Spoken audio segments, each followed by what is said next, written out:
un tema que nos va a divertir mucho porque nos va a ayudar a, en realidad, a descubrir muchas debilidades de nuestro corazón, pero al mismo tiempo, como siempre, con la luz de la palabra y con la luz de Jesús, descubrir nuestras debilidades, en este caso la soberbia, y cómo combatirla, tiene que ser para nosotros siempre un motivo de alegría, ¿no? Porque podríamos decir que muchas de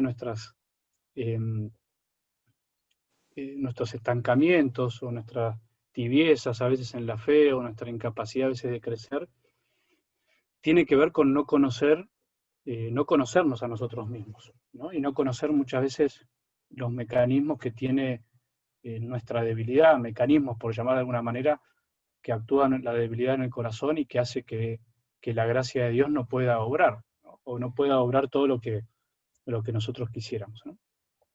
Así que a la charla le pusimos como título, como siempre un título no abarca todo, pero simplemente una guía, cómo vencer a la soberbia, ¿no?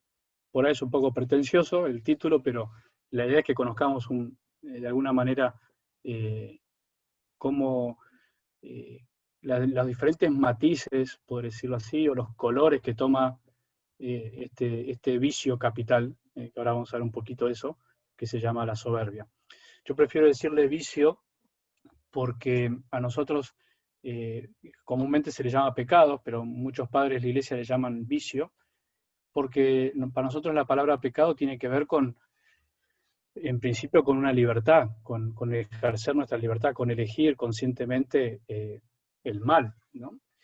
Sin embargo, hay otra dimensión de nuestra vida espiritual que tiene que ver no con elegir directamente el mal, porque somos malos, sino con hábitos, hábitos que nos hacen obrar de ciertas maneras, pero que en principio no son pecados porque no los elegimos, pero que los tenemos arraigados, ¿no? Y ese todos conocemos los 7 vicios, los 7 vicios capitales, algunos describen 8, le agregan a los 7 conocidos, le agregan la asedia, que es una especie de tristeza, pero sabemos todos que la madre, como se dice, la madre de todos los vicios es la soberbia. Así que por eso me parecía interesante que nos centremos en la soberbia, que por supuesto también creo que todos sabemos que lo que se contrapone a la soberbia es la humildad, para que nos animemos a ahondar un poquito en esto y después, bueno, si surge, se entusiasman, seguimos con los otros vicios capitales, ¿no? Y que a veces vieron que no son temas que se tratan mucho, por eso me parecía interesante poder tratarlo. Voy a empezar rápidamente, vamos a ver qué tiempo estamos, ahora son las 9 menos 10 aquí en Argentina, así que trataremos de hablar 40, 45 minutos y después veremos si da para algunas preguntitas, ¿no? Si se puede con tanta gente. Así que, ¿qué dice la Sagrada Escritura sobre la soberbia? Porque son muchísimos los textos en la palabra de Dios que se habla directamente de la soberbia, ¿no? Podríamos decir, si hay algo que le enojaba a Jesús, le enojaba terriblemente, era la soberbia, ¿no? Si algo que quiso combatir fue la soberbia. Por ejemplo, en el Coelet dice, la soberbia es odiosa al Señor y a los hombres. El hombre soberbio resulta antipático y repugnante a los ojos de Dios. El libro de los Proverbios dice, el petulante no quiere que le corrijan, por eso no va con los sabios. El libro del profeta Amós dice, yo abomino la soberbia de Jacob, detesto sus palacios y entregaré la ciudad con todo cuanto encierra. Jeremías también decía, así dice Yahvé, así haré yo que se pudra la mucha soberbia de Judá, el gran orgullo de Jerusalén, este pueblo malvado que rehúsa escuchar mis palabras y en depravación de su corazón se va tras dioses para servirlos y adorarlos. Será como faja podrida que no sirve para nada.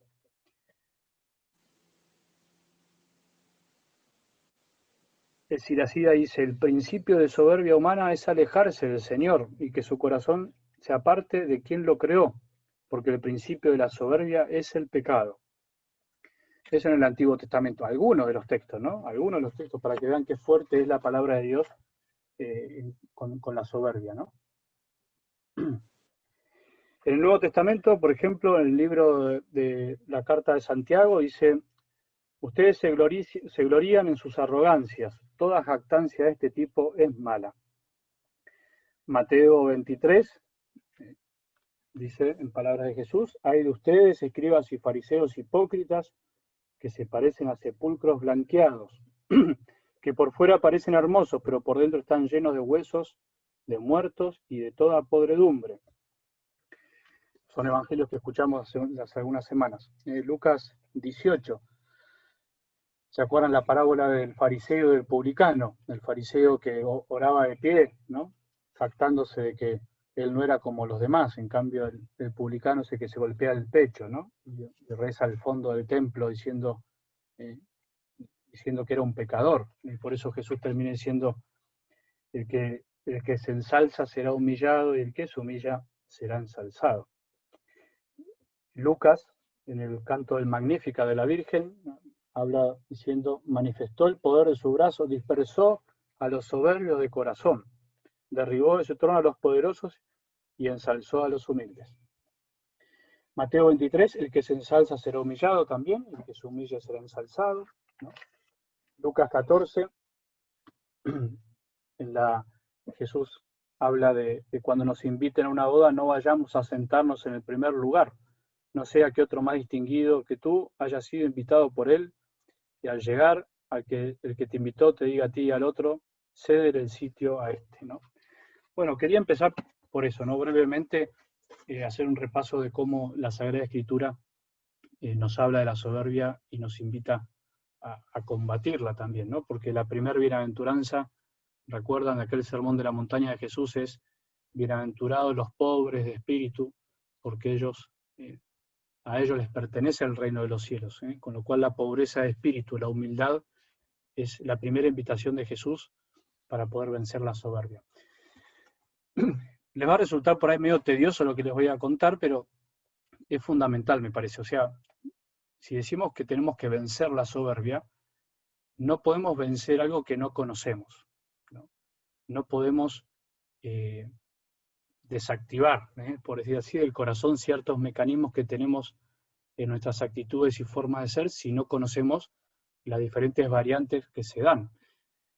A veces nos puede pasar eso en la vida espiritual. No crecemos porque en el fondo no terminamos de profundizar, ¿no? Santa Teresa de Jesús decía eso, ¿no? Uno de los primeros pasos para crecer en la fe es el conocimiento de uno mismo, ¿no? Conocernos a nosotros mismos. Y entonces, por eso lo que me voy a centrar en esta charla va a ser principalmente qué es la soberbia, ¿no? Tenemos que meternos de fondo a ver qué es la soberbia, y van a ver la cantidad de cosas que vamos a descubrir. Se van a asustar un poquito, pero entonces, antes que nada tenemos que pensar que la soberbia no es lo que generalmente nos imaginamos hablar, o lo que popularmente se entiende por soberbia, ¿no? A veces pensamos que la soberbia, o se cree que la soberbia o el soberbio es aquel que tiene una conducta despótica, ¿no?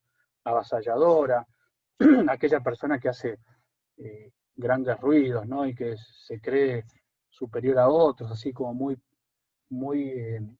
que se manifiesta muy claramente, ¿no? Sin embargo, van a ver que la soberbia cala mucho más hondo en el corazón y tiene unos matices mucho más profundos y sutiles que a veces nosotros no descubrimos, ¿no? En principio, la palabra soberbia sugiere la acción de sobresalir, de destacarnos, ¿no? De exhibir.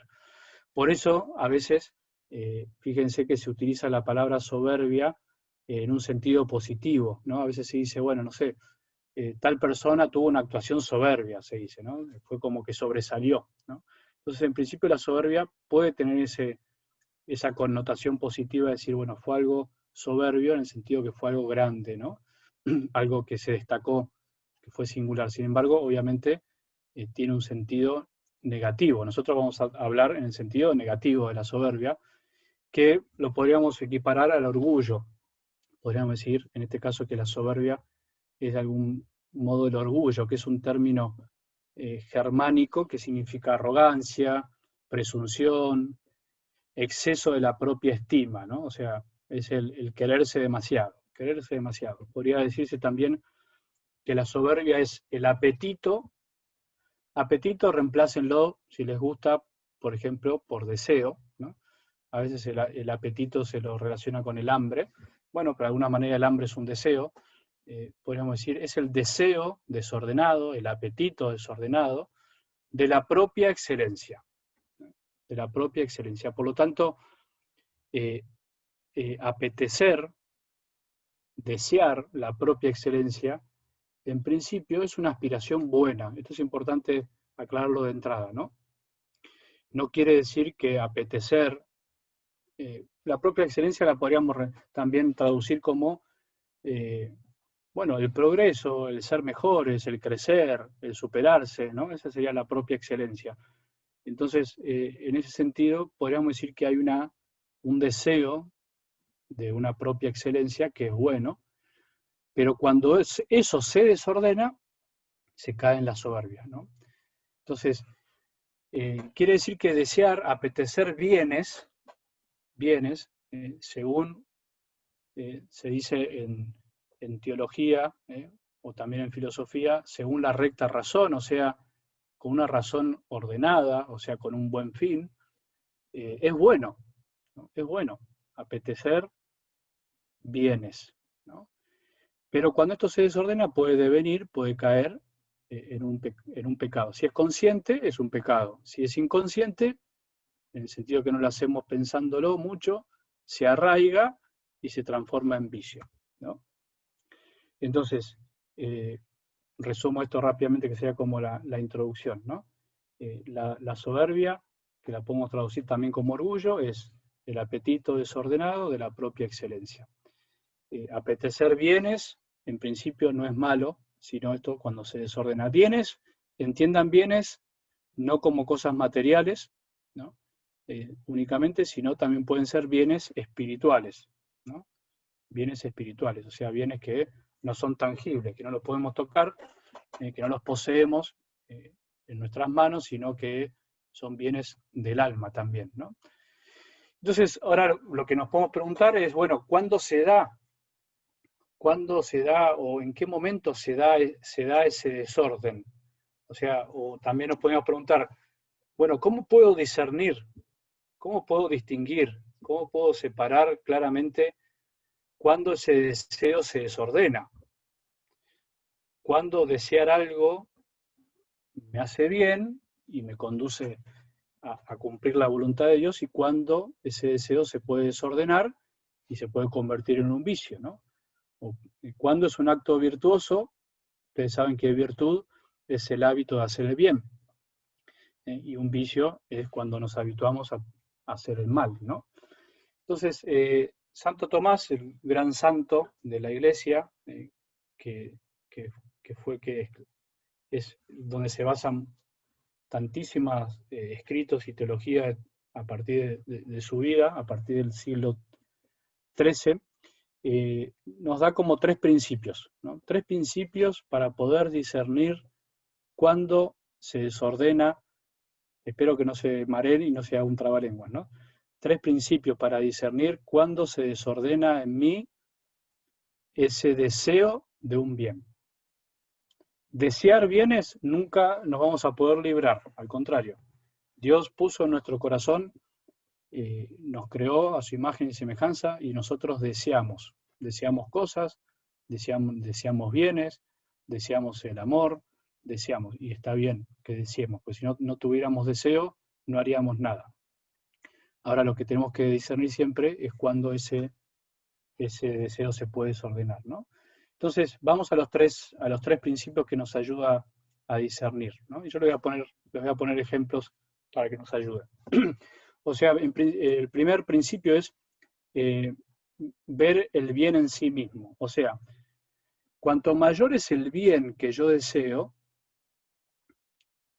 y que tengo, ¿no? Vamos a poner un ejemplo, ¿no? Para mí un bien es cantar, ¿no?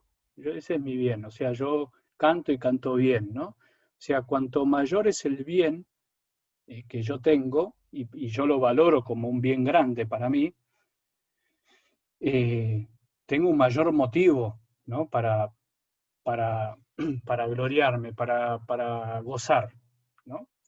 Entonces, por ejemplo, ¿no? Tomando la parábola de los talentos, ¿no? El que tiene 5 talentos y puede más que el que tiene 3, o el que tiene 1, no es orgulloso en sí mismo por poseer ese talento, ¿no?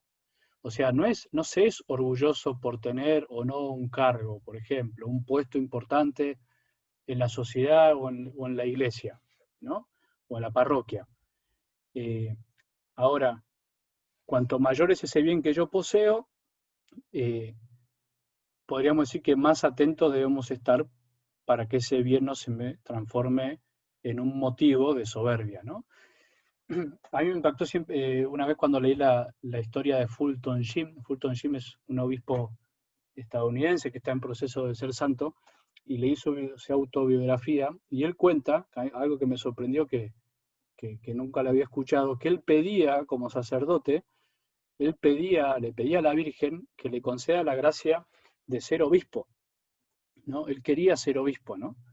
Pero él quería ser obispo por un motivo noble y sano. Él decía, ser obispo es el mayor grado del orden sagrado, ¿no? Llegar a ser obispo. Y cuanto más alto llega el grado del orden, decía él, mayor bien voy a poder hacer. Con lo cual, él deseaba ese bien, deseaba ser obispo, pero para hacer un mayor bien, ¿no?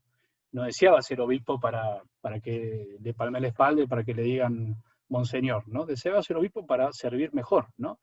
Con lo cual, aspirar a un gran bien no es en sí mismo soberbia, ¿no? Porque si no, caeríamos en promulgar un igualitarismo, o sea que somos todos iguales, todos tenemos los mismos talentos, todos tenemos los mismos dones, todos tenemos las mismas capacidades. No, gracias a Dios, Él nos capacitó con distintos talentos, con distintos modos de ser, y entonces tener o no un talento, o aspirar a un talento o a otro, no es en sí mismo eh, soberbia, ¿no? Sería ilógico pretender que una persona que tiene muchos conocimientos, mucha ciencia, no la aproveche y no la ponga al servicio de los demás, ¿no? O sea, esa persona que tiene un talento debe andar en la verdad, o sea, debe aceptar ese talento, debe reconocerlo. Entonces, no sería lógico acusar a una persona, por ejemplo, de ser orgullosa porque tiene un cargo, porque tiene una capacidad distinta, ¿no? Lo que no se, incluso sería malo, fíjense esto, sería malo que aquel que tiene un talento quiera parecer como ignorante, como inepto, como menos capacitado por una supuesta humildad, ¿no?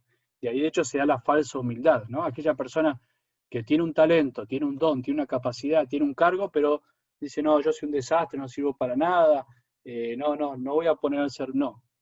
Eh, Tener un talento y reconocerlo es un deber incluso, es un deber, y ponerlo al servicio de los demás, ¿no? Eh, o sea, un buen remedio, un buen remedio para, para poder ganarle a esto es intentar rendir al máximo con nuestras capacidades, sin creerse superiores, ¿no? Ahí está la clave. Poner al servicio mi talento, mi don, sin creernos superiores. Entonces, ¿cuál sería el desorden en este caso? Si yo tengo un gran bien, es jactarse de algo que se tiene, de creer que se tiene algo que en realidad es falso, ¿no? Después vamos a meternos un poco en eso, pero la jactancia es eso, ¿no? ¿Qué es la jactancia? Es atribuirse algo que no se tiene. El jactancioso es el que dice tener un talento y no lo tiene. El jactancioso es el que, en el fondo, miente, ¿no? Pero bueno, tarde o temprano el que se jacta de algo y no lo tiene, terminará expuesto, ¿no? Entonces, en cuanto a lo exterior, la jactancia es una especie de mentira, ¿no? Queriendo aparecer como algo que no soy. Y interiormente es como una arrogancia. ¿Quién es el arrogante? El que pretende más de lo que es o de lo que tiene. Eh, Decirse generoso cuando en el fondo soy avaro, decirse humilde cuando en el fondo soy soberbio, ¿no? Esa es la arrogancia, es esa actitud interior, en el fondo atribuirme algo que no es, que no es mío, ¿no? Entonces, eso es una de las criterios para discernir, viendo el bien en sí mismo, viendo el bien en sí mismo. Visto desde la causa, podríamos decir que es más excelente recibir un bien por derecho propio que recibirlo de otro. Por ejemplo, es más excelente, casi me sale decir es más mejor, sería un desastre si diría, es más excelente eh, recibir dinero porque me lo gané por haber trabajado, ¿no? Da como más gozo en el corazón, que recibirlo por donación, o sea, como regalo. Entonces, sería soberbia proclamar que recibimos, por ejemplo, por mérito propio, un premio, cuando en el fondo lo conseguí por influencias de otros, ¿no? O sea, si yo recibo un premio por influencias de otros, porque tengo un amigo ahí en un puesto y me dan un premio por algo que en el fondo no era mérito mío, sería soberbia si yo lo proclamo como que lo recibí porque me lo merecía, ¿no? Entonces, de esa actitud provienen como dos derivaciones de la soberbia, ¿no? Una es creer que los dones que recibidos de Dios son por derecho propio. O sea, que los tengo porque los conseguí yo mismo, ¿no? Tengo un don y creo que fui yo el que lo alcancé, ¿no? Entonces, en el fondo es adueñarme de algo que no es mío.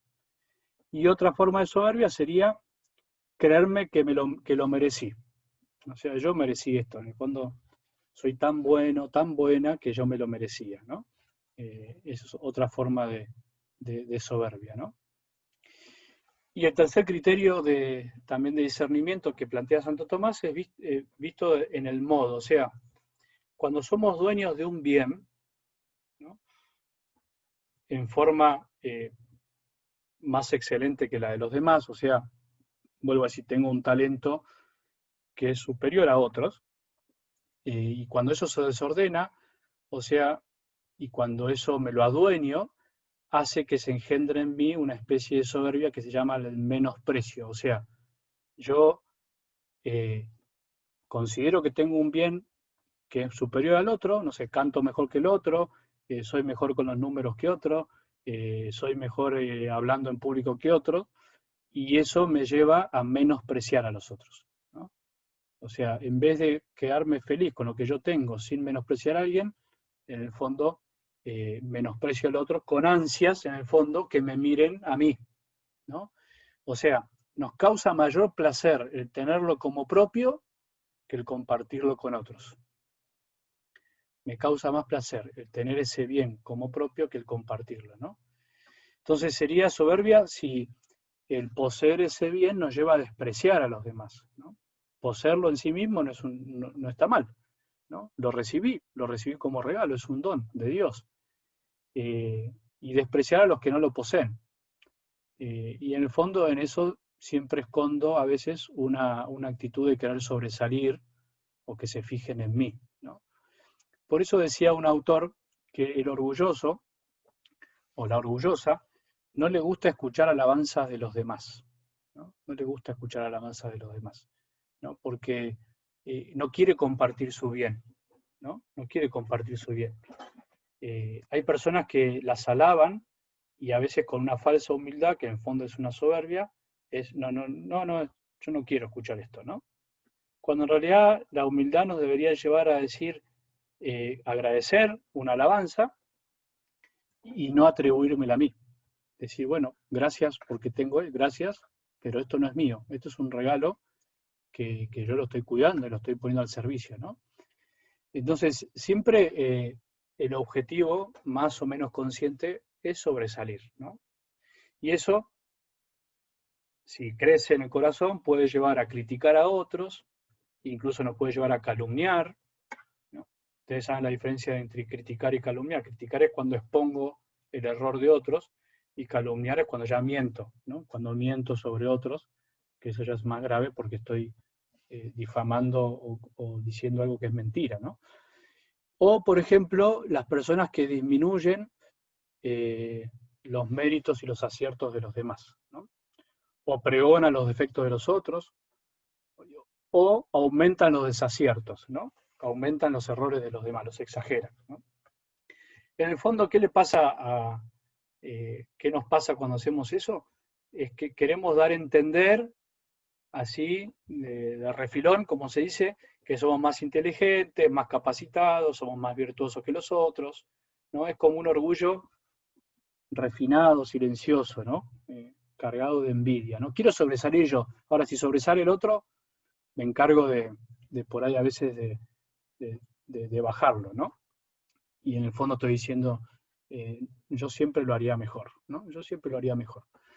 Justo antes esto para que se rían, pero me sirvió, antes de entrar al Zoom, llegó un mensaje por el chat de los grupos que tenemos del Evangelio, y decía una persona, que no sé quién era, pero rezo por ella, decía, muy atinado el tema que va a dar el padre Rodrigo, es muy atinado para él, porque él es muy soberbio, me decía la persona. No sé por qué estará enojada, pero bueno. Y sí, tiene razón, porque todos tenemos soberbia de alguna manera en el corazón, ¿no? Todos de alguna manera se nos cuela la soberbia y es algo que tenemos que luchar siempre, ¿no? Hasta el fin de nuestra vida tendremos que luchar contra esta tendencia que tenemos, a causa del pecado original, de creernos superiores a los demás, ¿no? Bueno, de todo lo que dije, para resumirlo, ¿no? Podríamos decir que hay como cuatro especies de soberbias. Cuatro especies de soberbias.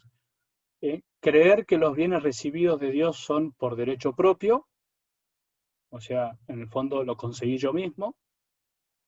Perdón, los conseguí por propio esfuerzo. Creer que los bienes recibidos son mérito propio, ¿no? Tercero, pensar que poseemos cosas que en realidad no poseemos, y despreciar a los demás con el afán de que se fijen en nosotros, ¿no? Esas son como las cuatro especies de soberbia. Después se van a asustar porque les voy a decir muchas más, pero así como a grandes rasgos, creer que los bienes recibidos son por derecho propio, creer que los bienes recibidos de Dios son por mérito propio, pensar que tenemos cosas que en realidad no tenemos, y despreciar a los demás con el afán de que se fijen en nosotros, ¿no? Algunos autores hablan como que de la soberbia se derivan diferentes vicios también, ¿no? Que algunos le llaman que son como las hijas de la soberbia, ¿no? Son como las hijas de la soberbia, que seguramente cuando se las nombre las van a conocer, ¿no? La primera es la vanagloria, ¿no? La vanagloria, que la vanagloria tiene como fin manifestar esa excelencia, que la soberbia desea y busca, ¿no? O sea, la vanagloria, el vanidoso, lo que busca es que sea conocido aquello que tiene, ¿no? Entonces caemos en la vanagloria aquellos que nos alabamos a nosotros mismos, que ponemos de relieve nuestras cualidades, o sea que estamos buscando que se sepa, ¿no? Ponemos de relieve nuestros éxitos, ¿no? Comúnmente el vanidoso o la vanidosa usa mucho el pronombre personal yo con mayúscula, Y-O, ¿no? El vanidoso siempre, yo conseguí esto, yo hice lo otro, ¿no? Y casi que los demás, bueno, nunca van a estar a la altura de él, ¿no? Comúnmente no es un pecado grave, la vanagloria, la vanidad no es un pecado grave, pero en el fondo es una actitud muy infantil, ¿no? Vieron que a los niños les encanta que los aplaudamos, ¿no? De hecho, a veces sin darnos cuenta, fomentamos de chiquito a los niños la vanidad, o sea, estamos felicitándolos, ¿no? Que a veces obviamente ayuda, mejora la autoestima, digamos, pero a los niños les encanta que los aplaudan, ¿no? Y si a veces no los dejamos de aplaudir, se enojan. Con lo cual, el vanidoso, cuando mantenemos esa actitud por largos años, incluso hasta el final de la vida, esa actitud de necesitar que nos alaben, necesitar que nos digan gracias, enojarnos si no nos reconocen, como no la conseguimos en los demás, ¿qué tenemos que hacer? Manifestarla a nosotros, ¿no? Entonces, como no me reconocen, si no me dan ese reconocimiento, ¿qué hago? Me lo doy a mí mismo, ¿no? Entonces, por eso el vanidoso se alaba, busca que se sepa lo que hace, ¿no? La otra hija de la soberbia es la ambición. No sé si pasará a usted, acá veo que hay de muchos países distintos. En general, la ambición se la relaciona simplemente con cosas materiales, ¿no? ¿Vieron? El ambicioso es el que quiere poseer. Pero también hay una ambición desordenada del propio honor. ¿Qué sería el honor? La fama, o sea, el buen nombre, ¿no? También la palabra fama a veces está mal usada porque se utiliza para al decir que alguien es famoso, ¿no? En realidad, todos tenemos fama, todos tenemos fama. O sea, no es que tenemos fama porque somos famosos, ¿no? Sino que la fama es el buen nombre, ¿no? Eh, Ahora, todos nos merecemos y debemos tener un buen nombre, o sea, cuidar nuestro buen nombre, o sea, que no se nos difame, que no se nos critique, etc. Pero cuando ese deseo de buen nombre se desordena, se cae en la ambición, ¿no? Se cae en la ambición de tener, bueno, ser famoso en el sentido mundano de la palabra, eh, y buscar eso, ¿no? Entonces, eh, en realidad, como decimos en la misa, ¿vieron? Solo Dios merece todo honor y toda gloria, o sea, toda fama y toda gloria. Decimos, por Cristo, con Él y en Él, a ti Dios Padre Omnipotente, en la unidad del Espíritu Santo, todo honor y toda gloria, ¿no? Por los siglos de los siglos, ¿no? Dios se merece toda la gloria y todo el honor. Como decía recién, nosotros también, ¿no?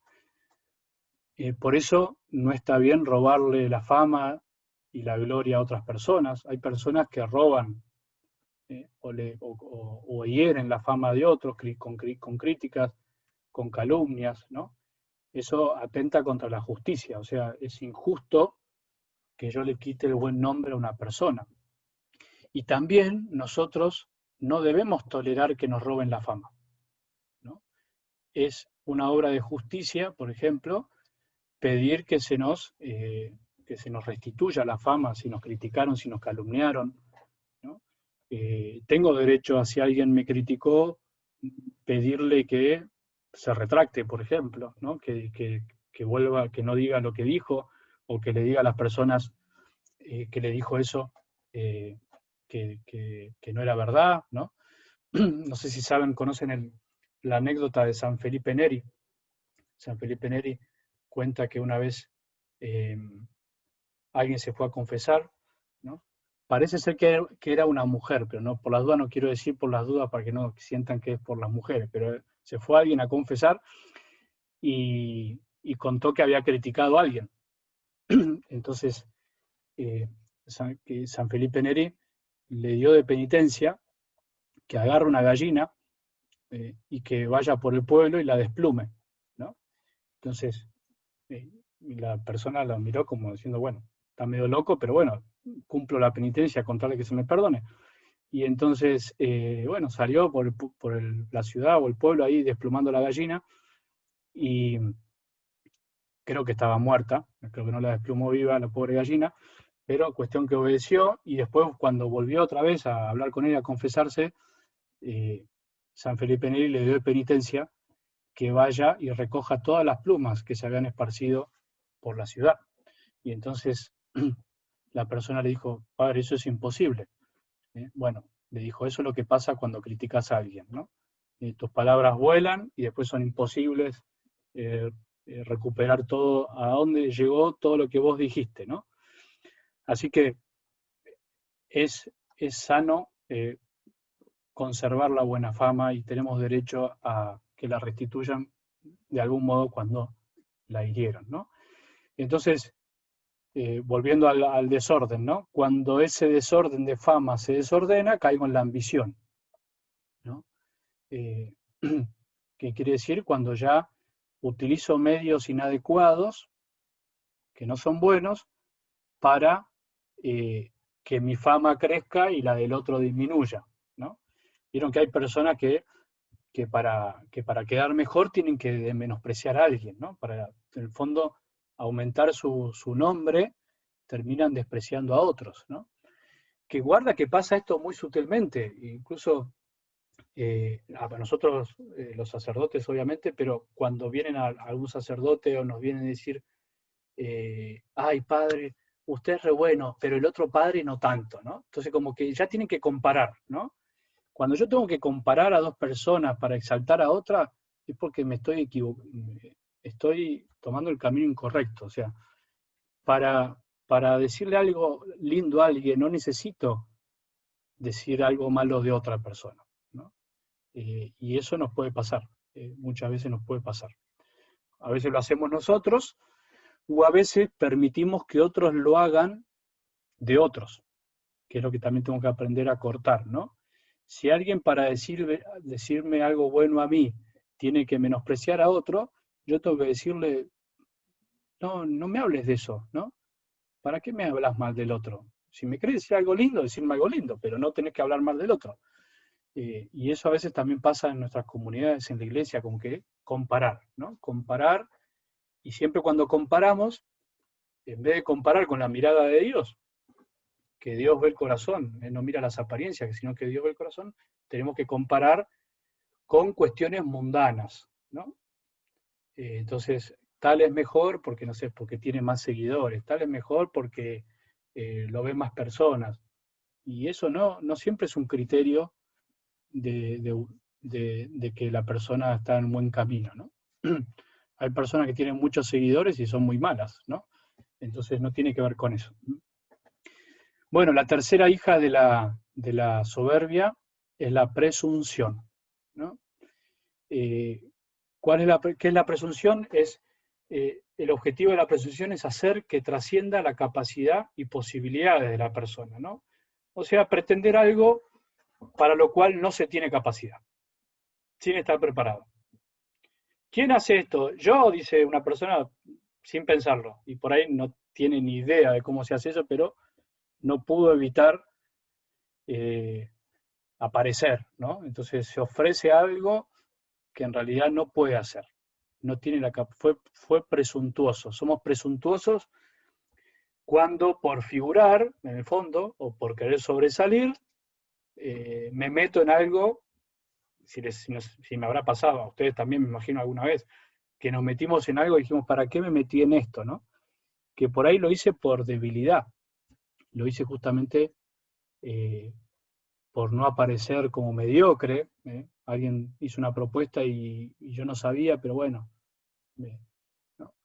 Por un lado está así la valentía a veces de animarnos a hacer algo que no podemos, pero el presuntuoso ya hace que se excede, ¿no? El que lo hace en realidad porque en el fondo quiere sobresalir, ¿no?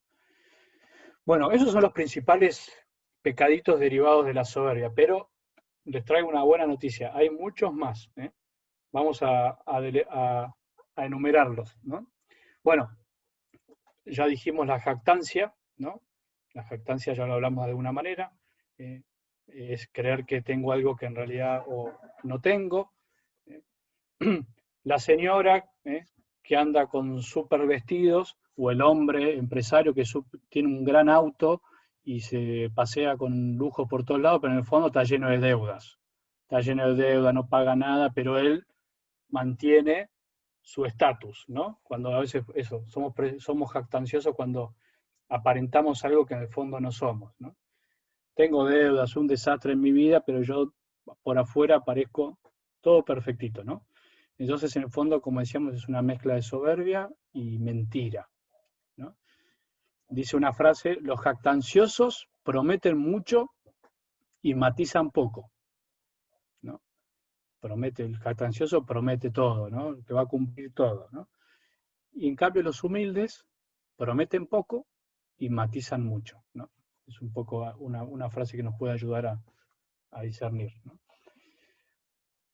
Otro pecado derivado de la soberbia es el egocentrismo. El egocentrismo, o sea, es el creerse el centro del universo, ¿no? En mi familia, en el trabajo, en un juego, en el descanso, o sea, en distintas situaciones de mi vida, aquel que en el fondo se comporta siempre como el centro, ¿no? Y como se cree el centro, siempre prescinde de los demás, ¿no? El egocéntrico no está para servir, ¿no? En el fondo se sirve a sí mismo, y si sirve a los demás, a veces incluso lo hace para ser el centro, ¿no? El egocéntrico necesita atención continua, ¿no? El egocéntrico cree que no se lo valora lo suficiente, siempre se siente frustrado, fácilmente cae en tristeza, a veces en depresión, en crítica, en pesimismo. El egocéntrico es pesimista, ¿no? Eh, espero que con esto no se depriman, ¿no? Pero es para evaluarnos, ¿no? A veces eh, podemos creernos el centro del mundo, ¿no? Todo nos pasa a nosotros, eh, todo el mundo está contra mí, todo me pasa a mí, soy víctima, o sea, en el fondo vivo como una víctima, ¿no? Eh, y eso como que se trasluce, ¿no? Se trasluce a veces en la forma de ser, ¿no? Eh, entonces, ¿por qué el egocéntrico se pone triste fácilmente o es pesimista? Porque en el fondo siempre está frustrado porque cree que no lo valoran lo suficiente, ¿no? Nadie me valora, yo me maté, hice de todo y nadie me reconoce, ¿no? Al final siempre es lo mismo, ¿no? El egocéntrico vive un poco así. Que no es lo mismo que el egoísta. Ahora vamos, otro pecadito de la soberbia, el egoísmo. O sea, ¿el egoísmo qué es? Es un amor falso y exagerado a uno mismo. El egoísta es el que cae en la idolatría del yo, o sea, él es su propio ídolo, ¿no? Él es la medida de todas las relaciones, ¿no? El egoísta obviamente solo obra por intereses personales, ¿no? Incluso a veces manipula o utiliza a los demás como instrumentos para lograr lo que él quiere. El egoísta busca el primer puesto siempre, pretende aparecer primero, se quiere colocar en el mejor lugar, elige el mejor asiento, en igualdad de condiciones se sirve primero en la mesa, es el primero que se sirve. Acá en Argentina es el que se sirve la milanesa más grande al principio, o se agarra el pedazo de carne más jugoso en el asado. Primero, antes que apoyen la fuente, ya el egoísta es el primero que se sirve, ¿no? Entonces, es el que no respeta las preferencias, o sea, no respeta las preferencias, ¿no? No da lugar al otro, ¿no? Entonces, obviamente el egoísmo es una forma de soberbia porque en el fondo estamos centrados en nosotros mismos, estamos mirándonos a nosotros mismos. El otro viene después, ¿no? Otro pecado que deriva de la soberbia es el desprecio, la inmisericordia, ahora vamos a ver un poco eso, la dureza del corazón y la intransigencia con los demás, ¿no? O sea, la soberbia o el que es soberbio llega a despreciar incluso llegando a la cólera. O sea, se puede llegar a poner colérico, que, no es que de algún modo es una forma de ira, ¿no? Porque en el fondo el soberbio juzga que todo es una ofensa contra él, ¿no? Es una ofensa contra él, ¿no? Todo el mundo está contra él, entonces es susceptible, ¿vieron? La persona que parece que todo le están haciendo a él, ¿no? El mundo está contra él, Dios se olvidó de él, Trump ahora también está enojado con él, Biden, están todos enojados con él, ¿no? El gobierno está enojado con él, todos es contra él, ¿no? Todo lo toma como algo personal.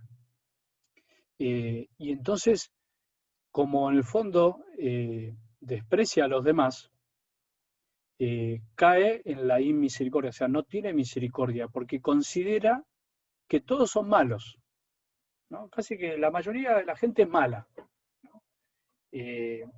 Excluye la misericordia de su vida porque casi que él es el bueno y los demás son malos, entonces como todos los malos me hacen mal a mí, ellos no se merecen misericordia, ¿no? Incluso una gran soberbia nos puede llevar a decir, ellos se merecen sufrir, ¿no? Se merecen sufrir. Los malos se merecen sufrir, los que me hacen el mal se lo merecen, ¿no?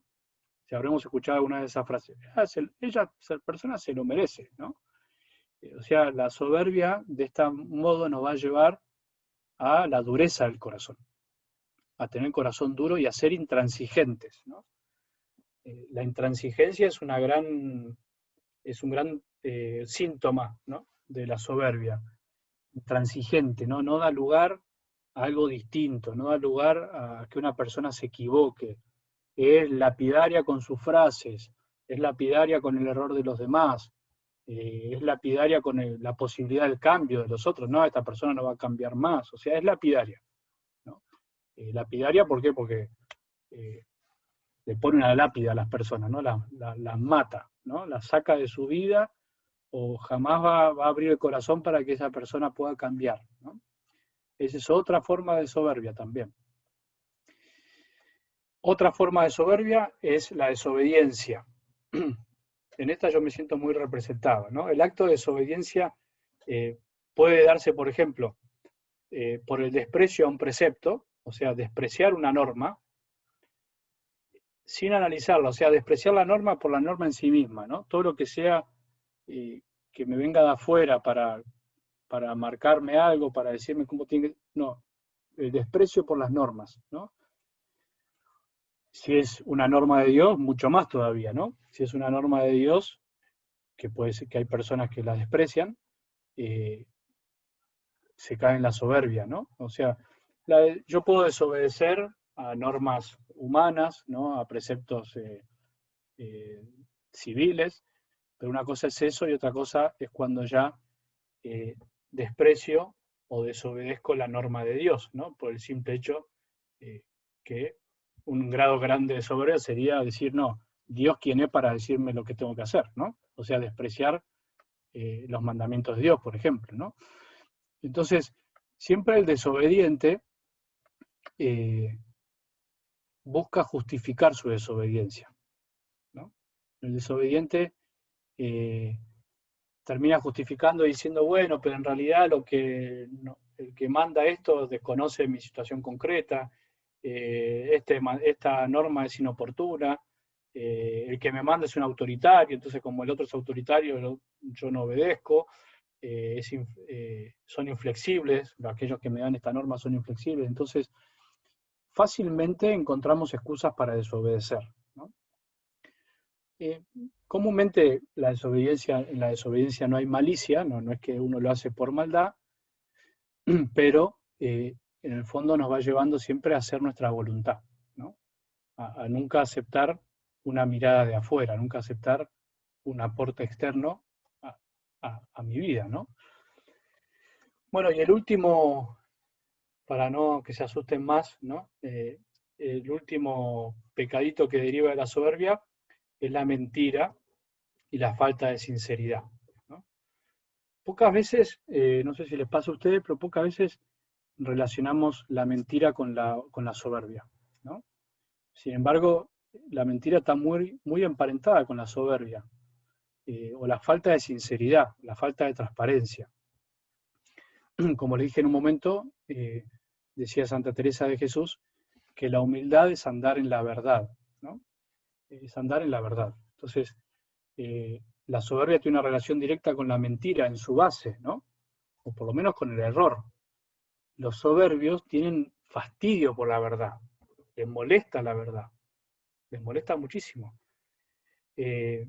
Porque el soberbio le molesta la humildad. ¿Por qué? Porque la humildad es la virtud, por supuesto, contraria que piensa las cosas con moderación, que nos lleva a la templanza, a la paz del corazón. En cambio, la soberbia piensa en sí mismo, piensa creyendo que es más que lo que es, y entonces muchas veces se termina creyendo su propia mentira. ¿Vieron que a veces se dice eso? Esa persona se cree su propia mentira, ¿no? Porque no se permite la verdad, ¿no? Y muchas veces mentimos por soberbia, o no decimos la verdad completa por soberbia. ¿Por qué? Porque como no nos queremos mostrar débiles, como la debilidad pareciera ser que no tiene que entrar en nuestra vida, ¿no? O sea, que la debilidad pareciera ser un mal, entonces la soberbia no quiere mostrar esa debilidad, porque piensa en el fondo que esa debilidad no es buena, ¿no?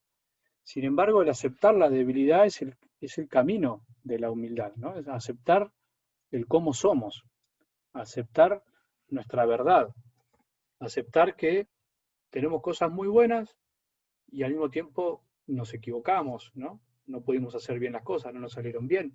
Entonces muchas veces mentimos o exageramos o disminuimos ciertas cosas porque en el fondo la soberbia nos impide decir la verdad, ¿no? Nos impide decir la verdad. Bueno, acá somos todos gente grande, pero me parece, pero cuando éramos chicos por ahí, eh, me pasaba a mí también, ¿no? Uno mentía, no sé, mi mamá me preguntaba cómo me había ido en el examen y en vez de decirle que me había sacado un 6, le decía que me sacaba un 8, ¿no? Uno no quiere, como esa tendencia que tenemos a no mostrar que nos fue mal en algo, ¿no? Pero bueno, eso en la medida que crecemos también se trasluce en un montón de cosas de nuestras vidas, ¿no? Ya vamos terminando. ¿eh? Vamos a ir después a los remedios, para que no se pongan tan mal, ¿no?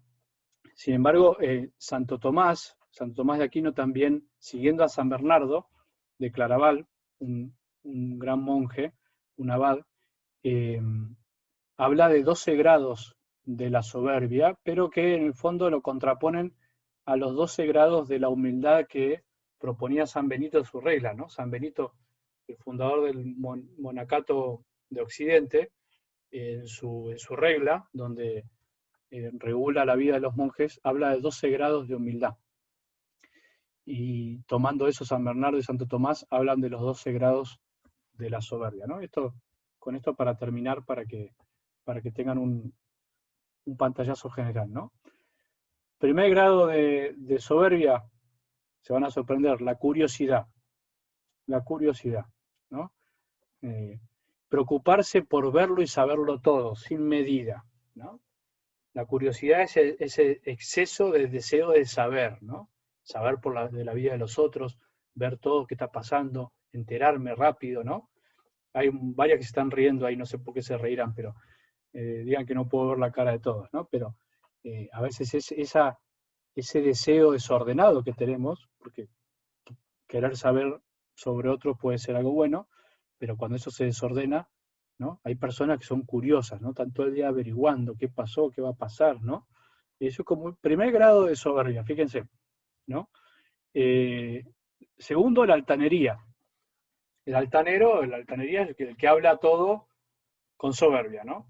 Uno le escucha hablar y sabe todo, opina de todo, no deja terminar a hablar y ya él sabe la respuesta, ¿no? El altanero es el que uno lo escucha hablar y uno dice, wow, impresionante, sabe todo, ¿no? Pero es altanero. Por ahí no sabe y se jacta de algo que no sabe. Necesita sobresalir, entonces de todo opina, de todo opina. Otro grado, el tercer grado de soberbia es la alegría necia, fíjense, ¿no? O sea, es reírse con despropósito. La alegría está buena, o sea, pero hay una alegría necia, que es la persona que se ríe de todo, por todo, en todo momento, en todo lugar, que no tiene filtro en ubicarse en cada lugar, en cada momento, ¿no? Fíjense que incluso la alegría necia, ¿no? La alegría necia, que no es la verdadera alegría, en el fondo es una manera de llamar la atención, ¿no? O las personas vieron que todo el día hacen chistes, ¿no? O sea, no pueden hablar en serio. Están todo el día ironizando, haciendo chistes, y son el centro de una reunión, son el centro de cualquier cosa, porque en el fondo están queriendo sobresalir, ¿no? Es como los niños, vieron que cuando quieren que los veamos, nos saltan al lado ahí para que los veamos, nosotros estamos haciendo otra cosa, pero ellos están ahí, ¿no? A veces nos puede pasar eso, somos como niños que queremos que nos vean. El cuarto es la jactancia, que ya lo vimos, que es atribuirse cosas que no se tienen. El quinto puede parecer raro, pero fíjense, es la singularidad, o sea, aparentar poseer más santidad saliendo de lo común, ¿no? Por ejemplo, ¿no? A veces incluso se puede revestir de religiosidad, ¿no? Aquellas personas que quieren mostrar que ellas son distintas, ¿no? Yo no soy como la masa, ¿no? Yo hago cosas distintas. Que puede ser que sea legítimo. Ahora, cuando yo me jacto de eso y me muestro distinto a los demás, yo soy singular. Yo soy, sí, es verdad que somos únicos y irrepetibles, ¿no? Pero cuando eso lo manifiesto y quiero mostrar que yo soy distinto a los demás, puede ser un grado de soberbia. La arrogancia, el sexto, es siempre buscar ir delante de todos, ¿no? Siempre quiero ir delante de los demás. No le doy espacio a los otros. No permito que otro se destaque, no permito que otro manifieste sus dones, sus capacidades, ¿no? Siempre como el arrogante que sobresale. La presunción es el séptimo, ya lo vimos, o sea, creernos capaces de cosas mayores. Otro grado de soberbia es justificar y defender los pecados propios, ¿no?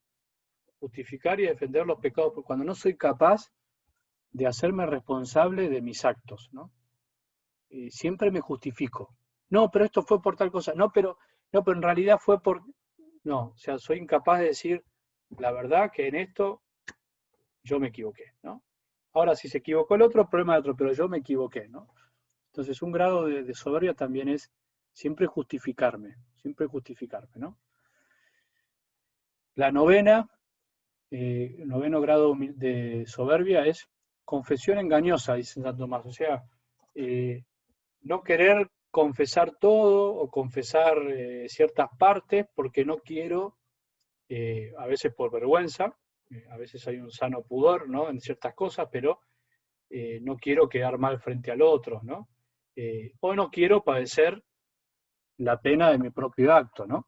Si yo no confieso todo, bueno, difícilmente yo pueda hacerme cargo de lo que hice, ¿no? O en este caso, en una confesión, el confesor pueda darme el remedio necesario para remediar ese pecado, ¿no? El 10º grado de soberbia, ya lo dijimos también, es la rebeldía, la desobediencia, o sea, el rebelde sin causa, ¿no? Acá en Argentina se decía el rebelde güey, no sé por qué se decía el rebelde güey, pero el que es rebelde porque es rebelde, no le gusta ser rebelde, ¿no? Ya desobedece por deporte, ¿no?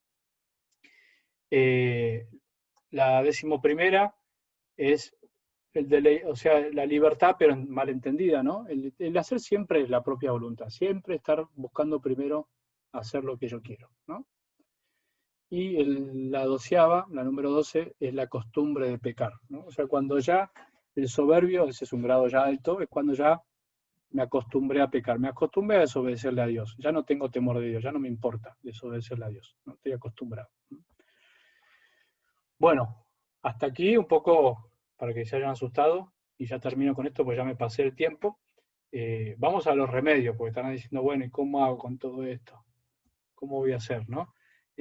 Bueno, hay remedios, ¿no? Por supuesto se pueden decir un montón. Yo les voy a decir 6 remedios eh, que, que nos pueden ayudar a crecer. En el fondo es crecer en humildad, ¿no? Primero, lo primero de todo es pedir con insistencia al Señor la humildad, ¿no? La humildad es una virtud que tenemos que pedirla, le diría que a diario, ¿no? Fíjense que fue la única virtud junto con la paciencia que Jesús nos enseñó a imitar de Él, ¿no? Aprendan de mí que soy manso o paciente y humilde de corazón. Fue la única vez Jesús que dijo aprendan de mí, con lo cual la humildad es algo que tenemos que pedir cada día. La humildad no se gana por esfuerzo propio en principio, sino que se gana como regalo de Él, como regalo de Jesús, que fue humilde, incluso como dice San Pablo, aceptando una muerte, ¿no? Aceptando la humillación, una muerte de cruz, pasando por uno de tantos, actuando como un hombre cualquiera, dice, ¿no? Entonces, primero pedir con insistencia la humildad. Segundo, ayuda mucho considerar la grandeza de Dios. O sea, cuando yo considero la grandeza de Dios, o sea, que Dios es el único grande, que Dios es el único que me ha dado todo, ¿no? Cuando yo considero la maravilla del amor de Dios, me ubico en el lugar donde me tengo que ubicar, ¿no? O sea, me doy cuenta qué soberbio a veces soy de ponerme a veces por encima de Dios, con mi manera de pensar, de ser, de actuar, ¿no? Entonces, considerar la grandeza de Dios ayuda muchísimo, ¿no? Ayuda muchísimo. Por eso San Ignacio de Loyola, cuando aconsejaba hacer el examen espiritual cada día a la noche, siempre decía que lo primero es dar gracias a Dios, que en el fondo dar gracias a Dios es reconocer su bondad, su amor. Eso como que nos ubica. Tercero, lograr un conocimiento propio más profundo, que en realidad es un poco lo que les estaba proponiendo con esta charla. O sea, en la medida que nosotros nos conocemos, que conocemos cómo obramos, vamos a poder luchar contra esa tendencia del corazón, ¿no? Ahora, no hay peor mal que no darse cuenta de lo que me pasa, ¿no?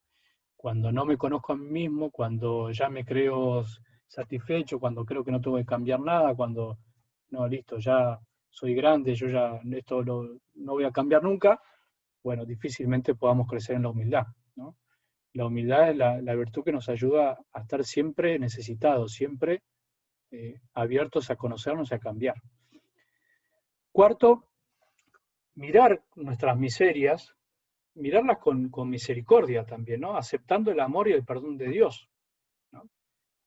No es mirar nuestras miserias para golpearnos la espalda y decir que somos un desastre, sino es mirar nuestras faltas, nuestros errores, nuestras debilidades, nuestros pecados, nuestras malas actitudes, a la luz de la misericordia de Dios, sabiendo que Él está siempre ahí para rescatarnos y perdonarnos, ¿no?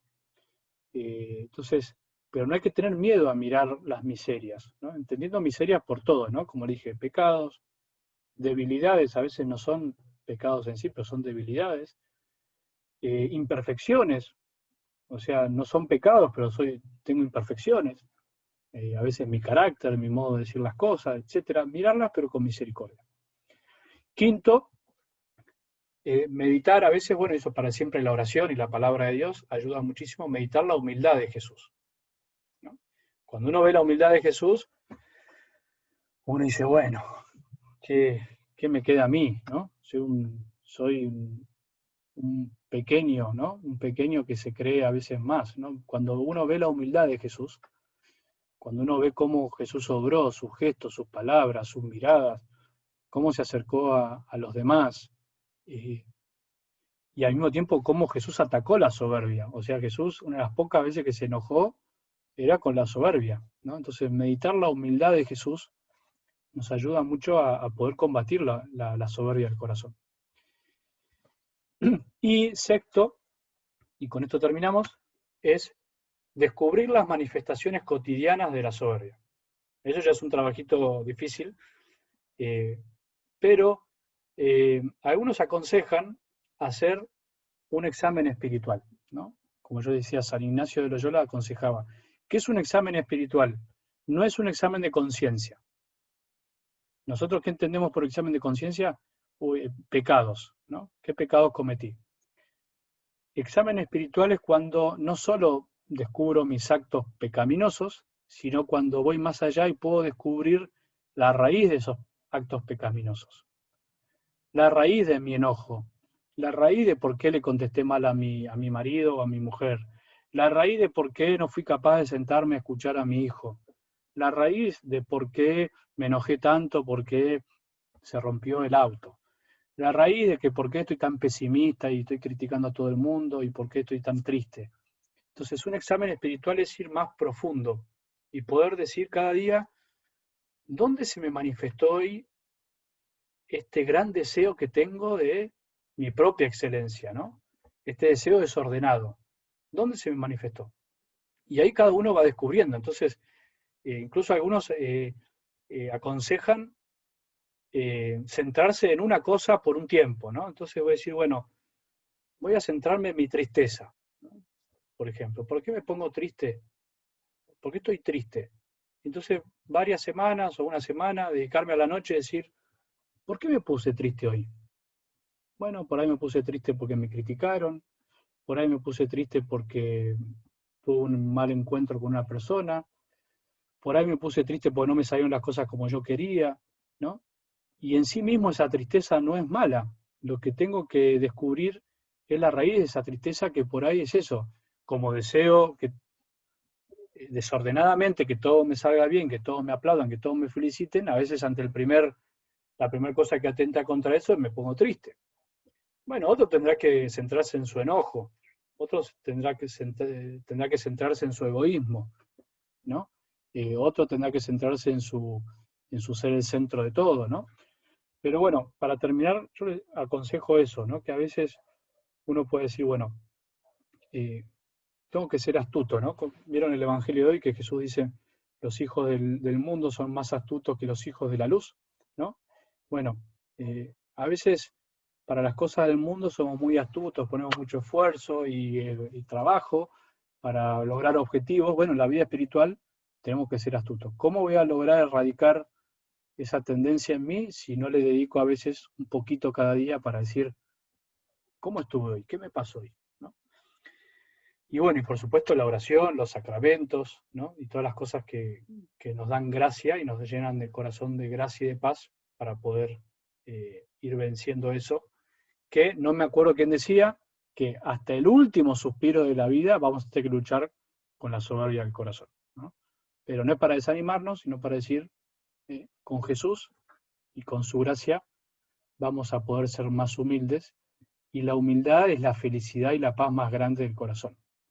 La persona humilde es la que siempre tiene paz, la que no se perturba, la que acepta las cosas que tiene, la que como no menosprecia a los otros, se siente amado y tranquilo, ¿no? O sea, la soberbia es, perdón, la humildad es en el fondo a lo que tenemos que aspirar, porque es lo que deseamos todos, la paz del corazón, la alegría, el gozo, que son frutos en definitiva del Espíritu Santo que nos ayuda a ser humildes.